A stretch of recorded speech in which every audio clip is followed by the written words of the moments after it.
पुढची बातमी आता पुणे जिल्ह्यातून जुन्नरमध्ये कुल्फी कारखान्यात घातक रसायनांचा वापर करून कुल्फी बनवली जात असल्याचा आरोप होतोय। या ठिकाणी दूध आणि साखरेऐवजी घातक रसायन, लिक्विड डिटर्जंट आणि पेंटचा वापर करून कुल्फी तयार केली जात असल्याचा आरोप स्थानिकांनी केलाय। स्थानिक तरुणांच्या सतर्कतेमुळे हा सगळा गंभीर प्रकार उघडकीस आलाय। या कारखान्यातून मालक आणि कामगार आता पसार झाले। त्या प्रकरणी अन्न व औषध प्रशासनाने कठोर कारवाई करावी अशी मागणी नागरिकांनी केली। आईस्क्रीम इतक्या प्रमाणात बनते, परंतु इथं दुधाचं एक पण टिपका नाही। इथं सगळे केमिकल आहेत, हे तुम्ही पाहता सगळे लिक्विड आहेत। हे डिटर्जंट फेस करण्यासाठी, दूध तयार करण्यासाठी हे डिटर्जंट लिक्विड बघा तुम्ही।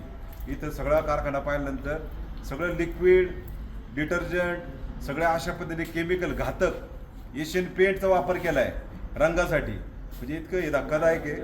आणि ह्या आईस्क्रीमचं जास्त लहान मुलं विशेषतः खातात, कारण ही मावा कुल्फी, ही संचिता कुल्फी नावाने, संचिता कुल्फी हा ब्रँड आहे। हा जर ब्रँड कुठल्या दुकानात असेल, तत्काळ या सगळ्या कुल्फ्या हे दुकानदारांना ज्यांना माहीत नाही त्यांनी तत्काळ या कुल्फ्या सगळ्या फेकून द्याव्या